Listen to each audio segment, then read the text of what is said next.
Now, moving on, we have our second panel discussion on green financing. Hashtag financing for ESG opportunities and challenges.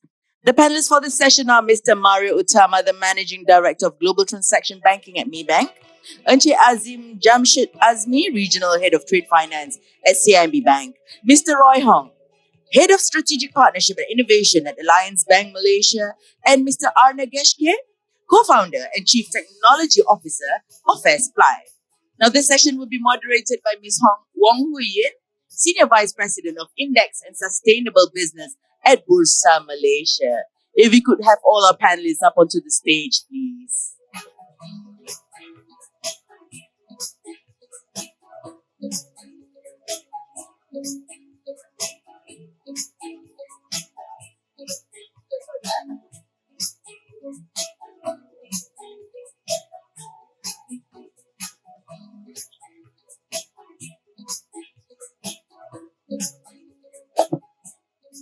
And now that everyone has settled down, Ms. Huyen, over to you.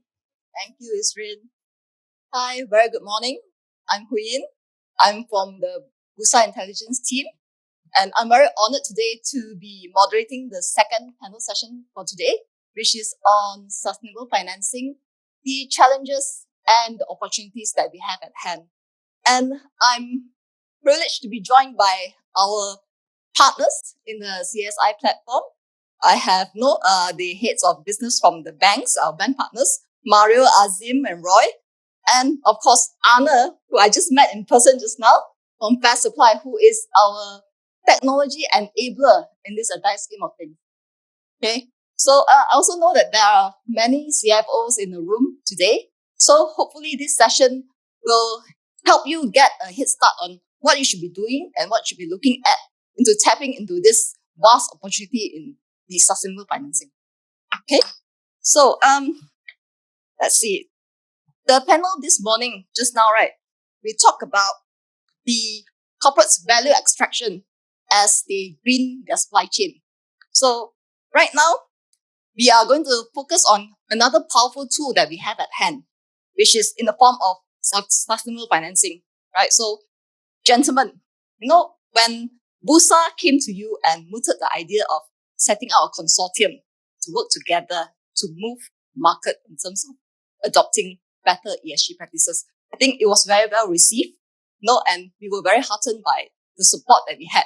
So what was the motivation behind it, and what is the intended outcome, and where do you want to take this? Probably I'll start off with Mario first. Well, thank you. We are very excited, right? We have Bursa playing the central role. We couldn't wait. We've been trying to do this in many ways, and we always found challenges, right, to work with different partners, different parties, where we cannot find a standardized platform. And when Bursa came to us to say, "Oh, we're going to do this centrally," we are very excited and very happy that we got a central role played by Bursa to deliver this consistently, right? Working with different corporates, and of course, work partners with different. And again, for us, I told all my colleagues here to say that this is not a competition, right? We are doing this from a collaboration perspective. This is doing for the greater good, and we want to make sure that we be part of the agenda to make sustainable financing available. And again, with the centralized platform, then we are giving access to the smaller suppliers, the vendors that find difficulties to find consistency, right, in the platform. So with Bursa coming in as a central player, then that makes the solutions much easier, right, and the communication much clearer. So that's where we are very excited again, to be part of the program. Great. I also need to point out, it's not every day we see Maybank and CIMB sharing the stage. So you're really privileged to be witnessing this. So Azim. Thank you. Assalamu alaikum and good morning, everybody. Just to add on to what Mario said, and I think picking up a little bit more from Dato Swift's message in the morning, right? If you just look at overall supply chain in the market and digitization of supply chain, there have been some successes, but I guess has it exploded? The answer is no. Is technology really been the challenge? Probably not. I think it's just been how can the adoption move to a different level? And I guess for most of the financial services world, if I may use the word, the concept of technology now is very much saying, don't build, pay as you use, and it's non-proprietary, right? So if you find something which is there in the market, which is going to be sponsored by somebody like Bursa, which is global standard of some sort, the expectation is the adoption would be good. Now, I think we always talk about supply chain or sustainable supply chain financing. My personal view is we've got to broaden that a little bit, because from the needs of the business, certainly financing is going to be the number one priority. But financial services is broader. I think that's where, from the bank's point of view, the ability to say, can we put that in and can we package that in a form and substance, is where this really excites us. The other thing which we, again, I think a lot of discussions will focus around data as it relates to sustainability standards. But even more fundamentally, and I think this goes back to the whole supply chain digitization piece, there's a lot of data driven decision making, which is not only linked to sustainability, where again, I think the market is looking for a solution or a standard which is there, which is available across the board, and you can capitalize on it. Now, this is a journey. And if you wait and say, fine, we'll have this rolled out, and then in 24 months, we'll see where the adoption is, and then we'll pick it up from there, it's too late, right? So that's where I think we feel excited, saying we believe we have the outreach in the market. We believe we have the approach to say this is a market-driven idea. It's not for a particular bank to say, I'm going to be proprietary and do this, but saying, how can we kind of facilitate and accommodate and maybe help in that journey? So that's where I think we're quite excited. Yeah, good morning to everyone, and of course my esteemed associates here. For Alliance Bank, obviously the motivation is also because we have previously worked with Bursa on a collaboration. We were the first bank to be part of the financing for ESG program, and I think that really opened up a lot of our eyes towards the needs of ESG in relation to corporates and their supply chain. So really the motivation for us comes from understanding the fact that our corporates and their suppliers, who are SMEs that we meet, have a real need in this area. And to be fair, as you have rightly put, this need is sometimes partially met, but it's not fully met. So at Alliance Bank, I think we also looked at it from the standpoint that, yes, if we can help corporates to obviously improve their ESG rating, and that was the objective of that program initially, and eventual entry into FTSE for Good. But at the same time, what really came around from a lot of those discussions was that, hey, there's another piece down here, which is my supply chain, right? Or essentially my scope 3. And we find a lot of corporates who actually have a great interest in using ESG as a competitive tool. So obviously we would like to help them to achieve that goal.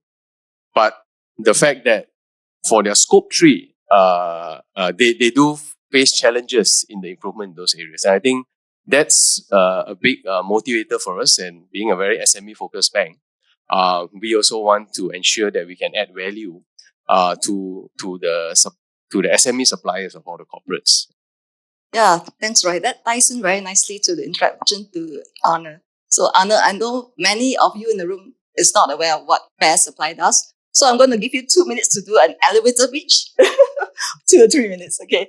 And just explain how you fit in the whole scheme of things, and specifically to what Roy said, no? How is this going to help the smaller guys, the SMEs? That's tight for 2 minutes. I'll give it a shot. So if anyone has ever worked with, especially Scope 3 emissions, which is a challenge for many companies, anyone here in the room has ever worked with Scope 3 emissions, you've probably come across something called emissions factors. Emissions factors is an attempt to measure Scope 3 emissions in supply chains, but there's very large approximations and assumptions that are made within emissions factors. And what is completely missing is the singling out of the supply chains from an economic perspective and the impacts that happen along the supply chains. Everything that's happening in the supply chains is summarized in one single number, which is called the emissions factor.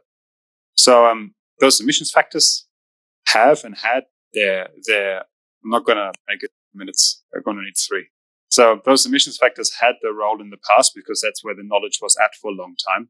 But sort of in the shadows of academia in the last 15 to 20 years, there was a lot of research done around how can we really decipher those, in some cases, tens of billions of supply chains that companies depend on for their operations, and how can we understand how the impact, the carbon hotspots are along those supply chains. And I found myself in the middle of that research piece for 15 years in my academic career. And within Fair Supply, we saw that this kind of knowledge must be brought to market because there's so much that we need to know in order to really approach this problem. So what we do within Fair Supply is we maintain a global supply chain database. We track between 40 and 50 billion supply chains. I could talk for days how we do this, but I only have 3 minutes. The second piece that we wanted to tackle is that there's a lot of complexity in this space. So we wanted to present this complexity with a very simple frame at the start. So that links again to SME applications and stuff. But essentially, what happens within the supply chain engine at Fair Supply is that we map these economic supply chains first for each company, and then we overlay these supply chains with the impact data that happen. And then we have visibility like this particular supplier has carbon exposure in tier 3 of its own supply chains. This supplier might not even know that that's the case, but we might see in our supply chain database that a supplier that somebody might identify as a good supplier somewhere here in Malaysia might have connections indirectly to companies in jurisdictions where carbon emissions are much more heavily regulated, and there's a risk that maybe costs might come their way once carbon tax is implemented further up the supply chain. So those kind of pieces of visibility is something that has not been possible before, and that's sort of where we see the opportunity for this piece. So how this links to SMEs and I would say the general user of this framework is that we need to make the interface very simple. And the supply chains from an economic perspective, they think in money. And every company keeps track of where the money flows to and where it comes from. So it's a very good starting point to use procurement and the standard discipline of procurement as a starting point to assess supply chains from a very green perspective. And so this interlinkage of, especially when you use established procurement systems or your internal procurement codes, it's actually very straightforward to adopt a solution that can map billions of supply chains in the background into standard practices that many companies are already doing today. And that's what we see, especially with SMEs that we work with, is that it's actually quite simple for them. If they essentially give us their general ledger, we can map the supply chains and say, this is your carbon exposure, and this is where you should see how you can make it a better place.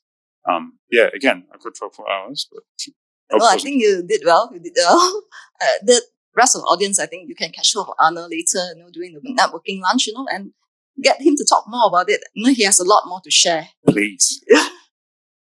So we all know that we have this collective aspiration to green the supply chain, help your clients in the journey, right? We want to first help the principal, the listed co, to track their progress in how they are doing, and later flow that conversation down to the supply chain. So that is the great aspiration. But honestly, are the building blocks in place right now? And if not, what needs to be improved and what needs to be optimized? Probably we start off with Azim first. Sure. So I think, look, from my perspective, one of the first things that if you've got somebody, a recognized central body, if I may use the word like Bursa, which is coming and partnering a technology which is a globally accepted technology, is a great starting point, right? I don't think there's any disputes around whose technology, because then there's always be multiple technologies out there. So that's really a good starting point. What we've also seen is we've seen large flagship corporates saying, I want to anchor this, and they're happy to go to market and say they want to anchor it, right? That checks the second building block. I think the question is it easy to replicate? In theory, yes. But you've got to be careful, because all of a sudden, if you start to get 200 corporates and an ecosystem of 5,000 suppliers in there, enabling that is a little bit more of a challenge, right? So we've got the right building blocks. I think we've got the ability to intelligently replicate that. And the good thing is that from an ecosystem perspective, there are overlaps of suppliers. So some certain suppliers of goods and services touch 5 or 6 industries. So for those guys, that becomes kind of the natural replication point in saying, if we target them first, the replicability needs to be done. I continually keep pushing and saying that financing is going to be an important lever, but it's not the only lever. Because if you've got somebody who says, I don't need the financing, or I'm covered as far as the financing is concerned, does that mean that, oh, they're out of bounds, we don't want to touch them? Answer is no, right? You still need them to come in, and you still need them to be on the journey. So we really need to think about saying, how do we broaden this? And when you start talking to the smaller companies, the non-listed companies, that's when obviously their bandwidth, their understanding, their awareness is very, very different. So what's a smart way of bringing that together? I know, with CC and all, we kind of brainstorm on some interesting ideas which would be coming, which is where I think, as banks, we will probably see the opportunity and the challenge. Because people, all of a sudden, for all of us, if you start to get 10, 15,000 customers saying, I want to do this, guess what? There's a capacity challenge right now, and there's no easy way to capacity. So I think the building blocks are there. We've got to map the journey carefully. And again, I believe that if we can't wait for a year or a year and a half to say, let's see what comes into the platform first. Some of the, I guess, obvious things which we should probably think about is, and again, you see this globally and some banks or some financial institutions use ecosystem finance rather than supply chain finance, because supply chain finance people tend to relate only to suppliers. For all of us, corporates and banks, it'll be on both sides. It's not just your suppliers, but it's also going to be your customers, right? So you have to think about that horizon widening out. So how does that come in terms of plan B? What's the journey needs to be done? So good building blocks, but I think now how we actually execute the pilot and how we kind of take that step over the next 24 months is going to be quite interesting in my mind. From my perspective, I agree with Azim, right? Then technology is no questions, but it's a mindset, right? This is a mindset where I think earlier we mentioned about procurement. Because most of the time, financing doesn't go into the procurement mindset.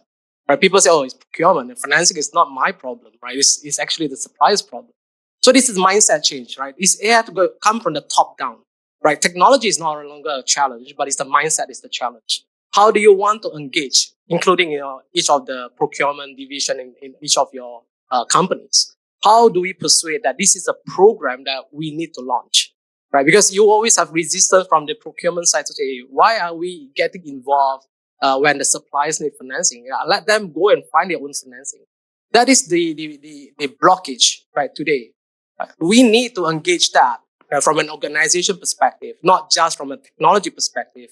It's all the way from the AP department, the procurement department, to be able to say that, yes, this is the right program. We want to be part of this overall, ESG initiative from a corporate view, right? So there is a need to be a buy-in, right? Because it's not a treasury decision sometimes, right? It's not a financing decision. This is actually a procurement decision, right? Sometimes, how do you want to look at your supply, especially if you have a long tail? Again, what Azim is saying is not just about suppliers, right? Today, we always misconstrued, when I was even talking to my own team, say, suppliers, my customers doesn't have suppliers that require financing. No, we are saying that it's all the ecosystem, right? All the way to the long tail, right? From your securities company, your cleaning services, all these are the long tail suppliers or vendors that do need access to financing, right? Again, I hear something in the audience just earlier that where's the carrot?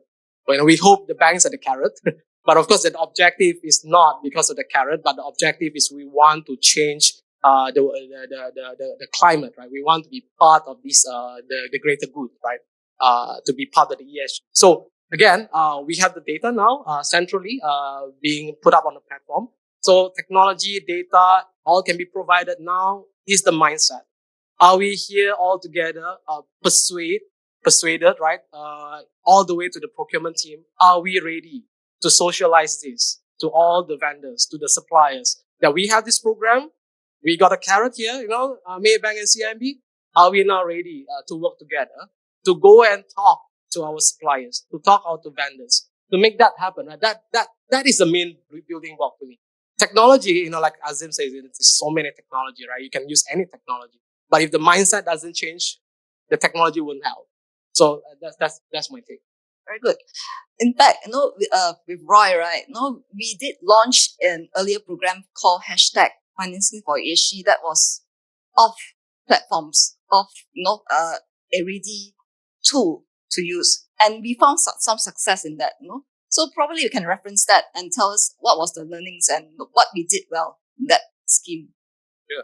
Sure. I think the first thing is that it was certainly a program that filled, firstly, a lot of the gap that the corporate had, right?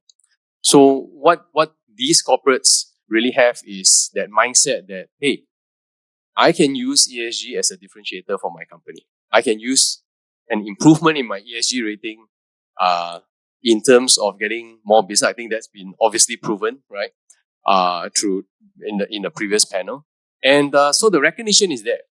But maybe at that point in time, what was perhaps missing was, so how do I do it effectively? And I think, of course, it is not that nobody was working on it. I think a lot of people were working on it. But financing for ESG really, I would say, made the improvement point sharper, right? We were able to create that focus area. So I think it worked tremendously well from the corporate standpoint. And obviously the bank also leveraged and collaborated with Bursa, right? And we have our own, ESG financing targets as well. So I think there was a win-win on both sides. Now, what really then came out from there was the fact that while I can fairly easily improve my scope 1 and 2, this is the corporates, right? Where perhaps the biggest challenge is at the scope 3 level. So I totally agree with Mario. Number one, the mindset, but also the mindset to be driven down to various departments who have obviously got different, I would call it business as usual or BAU tasks that they need to execute. So that's obviously one challenge. I think maybe the second one was that even if we then identify and found suppliers who were willing to then embark on that journey, then how could we enable that as well? So I think from Alliance Bank, we also took it as part of a challenge to create programs besides financing.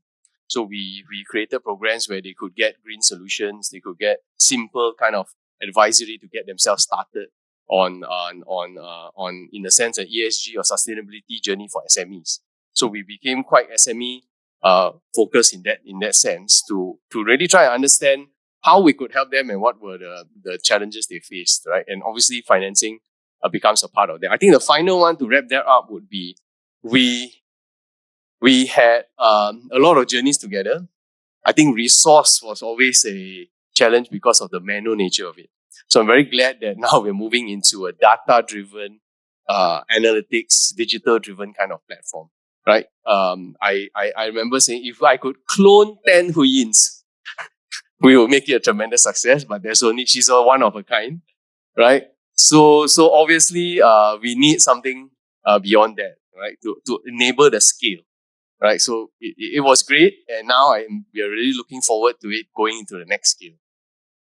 Thanks, well said, right?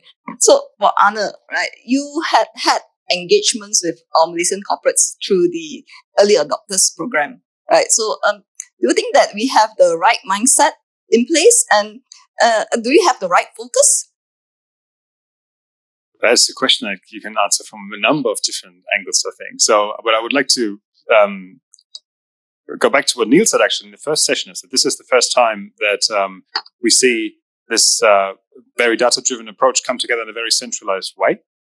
And it's exciting to see that the focus here is almost like a top-down focus, that the big players in the market are coming together to say, this is how we want to do this. This is our motivation where we want to do this. And this is really, really exciting to see. I think what we've seen previously in our journey as a startup company is that we've talked to individual customers and clients along the way. There was, of course, a lot more question marks around how does this actually fit with the grand strategy.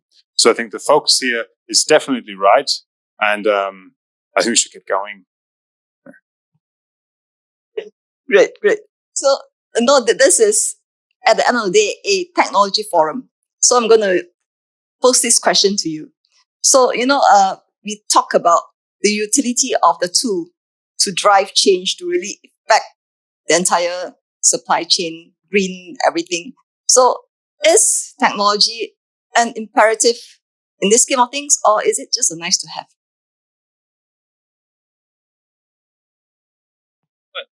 Well, you guys are really looking at me. No, I think there's a couple of things which I feel are my observations, right? Number one is you can't not have technology simply because of the sheer volume of what's going to come through in terms of data.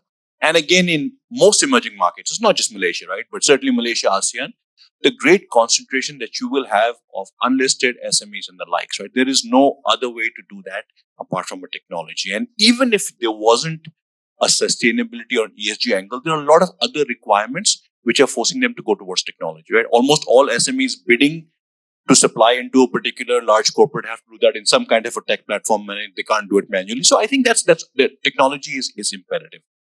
I think some of the areas which perhaps are not immediately visible but have some huge benefits is this actually, from a financial disintermediation point of view, is going to create a new small asset class, right? Historically, when you start to think about a lot of the sustainable financing, it used to be large ticket, project based, big, large infrastructure. But the ability, if I'm an investor who wants to invest short term, sustainable paper, if I may use that word. Today, it didn't exist, right? Now the platform is potentially looking to create that. How the taxonomy and all, let's leave aside for a second, but it still creates a new asset class, which for the banks is an opportunity. It could also be a threat, quite candidly, honestly. But the reality is that's where the market is going. So I believe it's there. The challenge is, again, for a lot of the SMEs, and I think, Roy, you were talking about this, is how do you educate them? How do you create the awareness, right? Because they don't have the bandwidth. Many cases, they think the way they do things because they were asked to do that way is the right thing. It's not easy to change. And when you start going down the value chain, when you start talking about hundreds and thousands of SMEs, the first step in terms of education, somebody says self-serve to educate onto technology. I don't completely buy that. It's not that easy, right? So it's there. But I think also there is a myth that technology is ridiculously expensive. It's not, but it's not free. I think Adrian was mentioning that earlier. He's not proposing, there is no proponent that technology is free. When you look at it in terms of a medium-term cost-benefit analysis, it definitely pays off. And today, the beauty is that the availability of technology is fast. And in many cases, it's not with upfront capex cost, right? You can you can mingle that very, very easily. So the pay as you use concept is there. So, yes. Yeah, I totally echo that point. I think the need for technology is not in question, right? I think even SMEs understand that. Otherwise, they would not be employing technologies to supercharge their own business, right? I think so the main point here is that how do they view it more as a value add, right? To enable them to embark a bit more easily on their ESG journey. And I think, like in the previous panel has been stated, where how can it open more doors for them, market opportunities, as they really take this seriously and look at improving their ESG.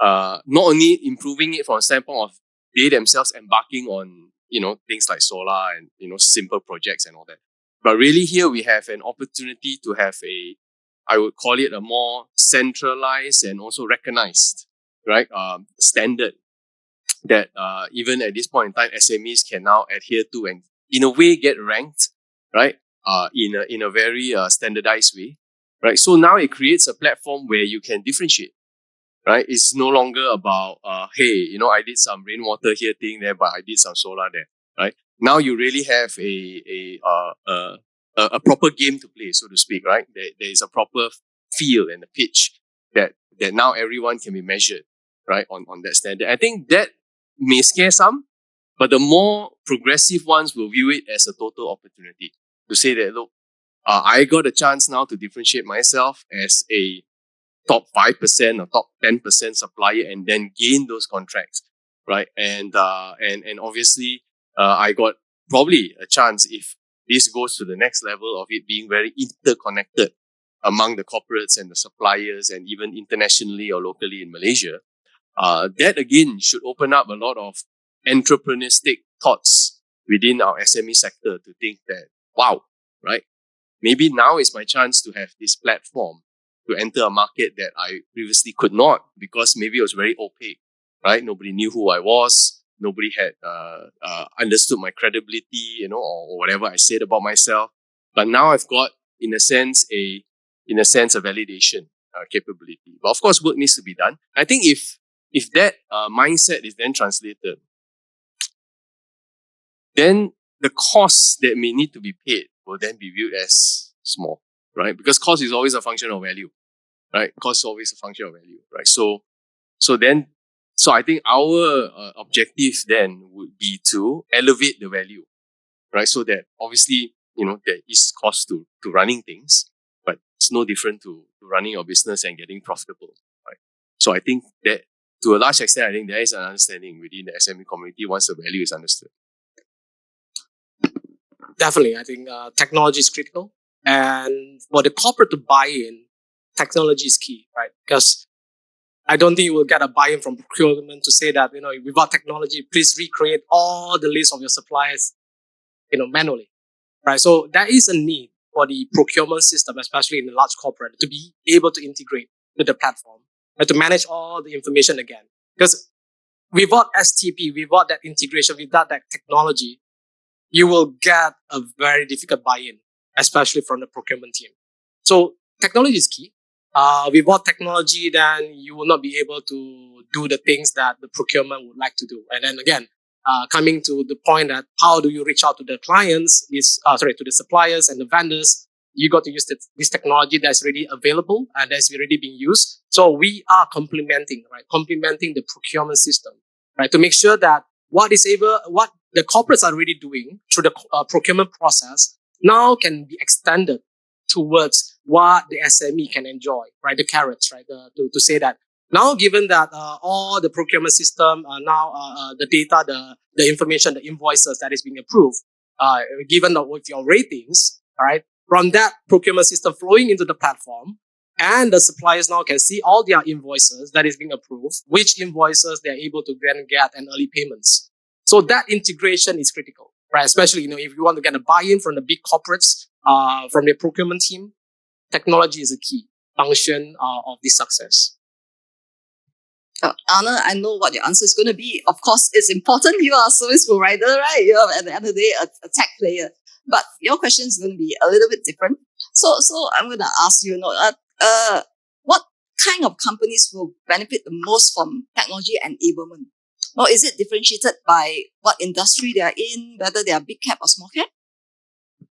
That's not what we've seen. There was no industry that is can use this particularly well, and others don't like it, or people that have particularly benefited from it. I think it's more part of the general journey. If you look at the history of ESG and sustainability, which was often consulting based, it was often a very manually or very labor intensive task, and that we're at a point now where we can give a comprehensive assessment of first of all a supply chain assessment, also a revenue chain assessment. It's a key step in the landscape of how we actually can deal with this. And so what we've seen with our sort of previous clients, mainly in Australia, is that there's as much value in this for very big mining companies that have previously focused on specific suppliers. So I remember like one specific call we had where one mining company said to us, we have a very good understanding of the supply chains of our explosives and of other things, but we have no visibility over the machinery. We don't know where the steel comes from that makes the diggers and all that sort of stuff. And so this giving a technology approach that says where your visibility ends, the technology takes over and completes the entire picture was for many companies a game changer. And this goes from very, very large companies that obviously have huge resources to do lots of stuff in-house, all the way down to SMEs that might be driven more by the fact that they want to do business with companies that request this kind of disclosure. The fantastic part about this technological approach is that the scalability is almost endless. It's like the automation is very high. At the same time, you can adopt as much manual information has been sourced before. So it's a very sort of fluid and sliding scale approach. So I think there's a lot of benefit across the whole board for any kind of technology-based solution in that space. I think I can take some questions from the floor if there are any. Just raise your hand and we'll pass you the mic if there's anybody who has any questions.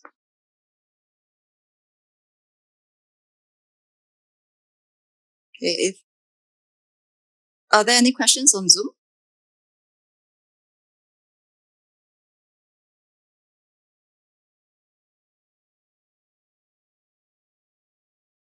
Right, we have one. Oh, this is specific for Maybank and CIMB. Top 3 opportunities and top 3 challenges for green financing. Which sectors are the most difficult to penetrate? Well, I guess I'm just going to limit the questions to sustainable supply chain here. So from the three opportunities again, first opportunity is really for us to be able to work with corporates, right, consistently across the board, right, with Bursa. Otherwise, every conversation with a corporate will be a different conversation. Now, if with Bursa we have the same understanding, then the conversation became much easier, right? Then the second one is, of course, we are able to then reach out, right, to do the long tail. Suppliers, vendors, providing inclusivity, financing access, right, to promote ESG all the way to the tiers, multi-tier suppliers, vendors as well.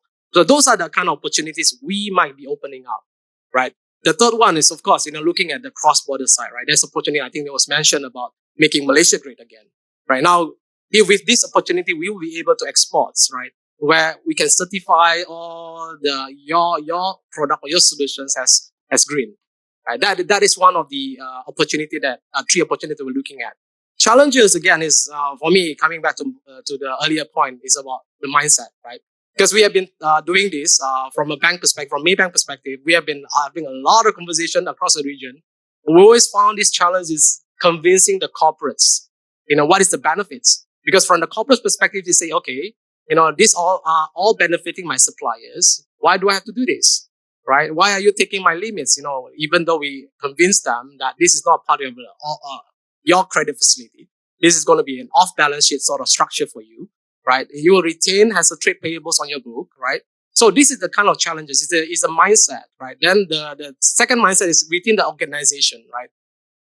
Because most of the financing decision, most of the program is not determined by the procurement department, right? And this is done by the financing team. But the financing team, sometimes there's a miscommunication in the sense, well, why are we doing this, right? Why are you taking up my limits to provide financing for your suppliers? So all these are the challenges that we are going to face. The last one is probably, again, it's about in the past, we don't have the technology.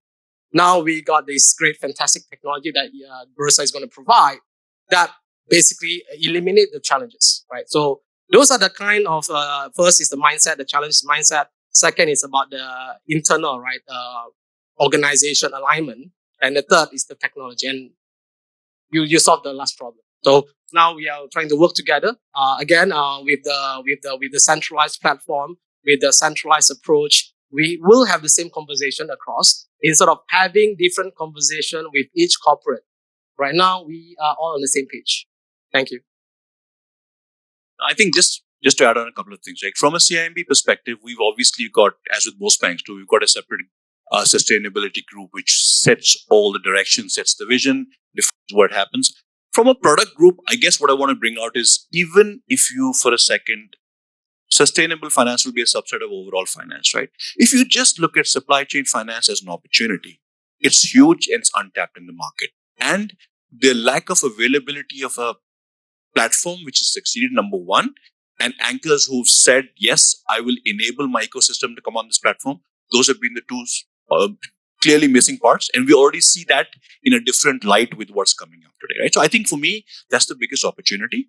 We will I think people will always talk about the taxonomy, the definition as areas which the market needs to develop on. But as a general rule, and if you look probably not only in Malaysia, but around, I don't think access to capital is a problem. The deployment and the definition in terms of where it goes probably is. And I think this, as I mentioned a little bit earlier, we're creating a different asset class here. So to me, that's an opportunity. I think we have a different question for Roy. Right. Okay. What sort of cooperation banks have at hand to help their partners to achieve their ESG goals and criteria? Right. Okay. So, for us, I'm from the partnerships team. So my goal is really to create different value added solutions that help both corporates and SMEs improve in their ESG adoptions, alongside with the green financing that we also provide, right? So one of the areas that we looked at was that we find that, especially for SMEs, sometimes to get started is perhaps the first challenge. Like, what do I start with? How do I do it? Right? Am I doing it properly? So we work with United Nations Global Compact Malaysia, and essentially we are right now in the midst and testing of creating essentially a very simple assessment, which can give a very simple gap analysis and report, so that they can then easily generate their plan. Right. So it's really nothing too complex, and most importantly affordable. Right. That SMEs can get, in a sense, kick-started on their first journey towards that.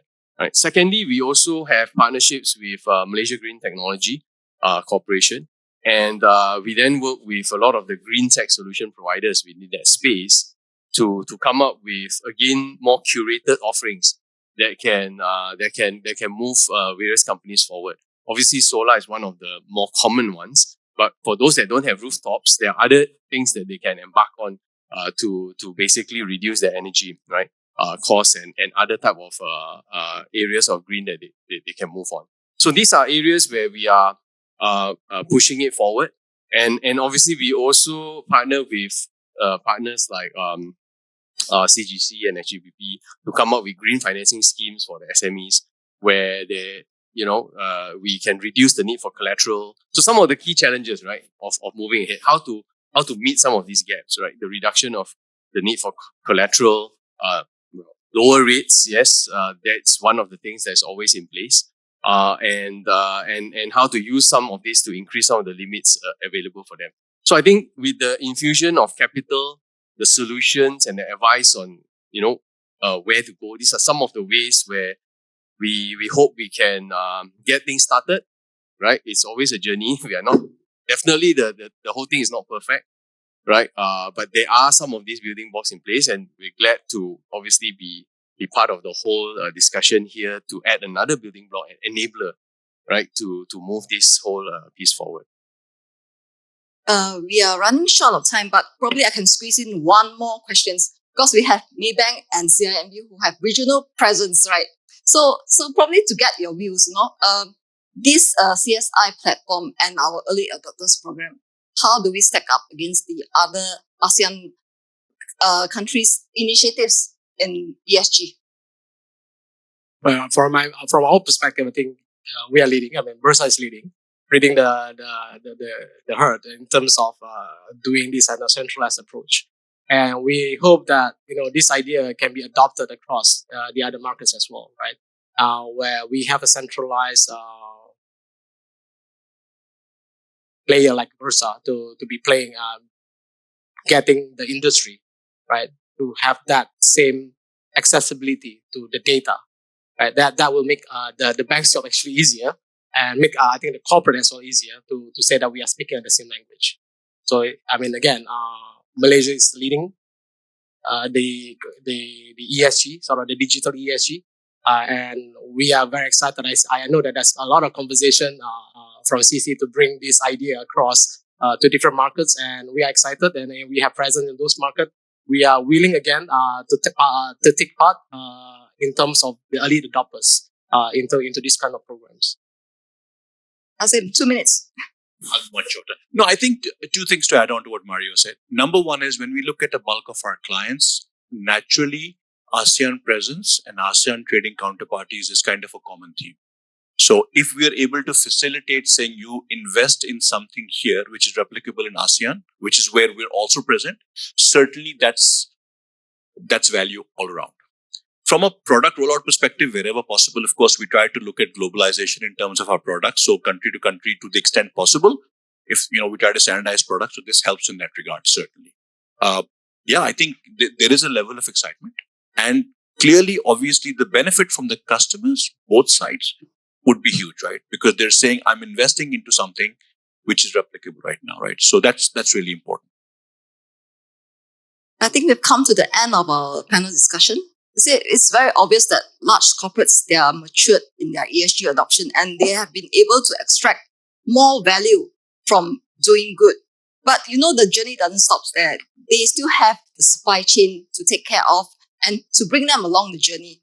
So, with this, we hope that we'll offer some insights as to how company can kickstart their own process to look into how they can green their own supply chain. And if you're part of the supply chain for a large corporate, engage your clients, to see how you can get on the journey together.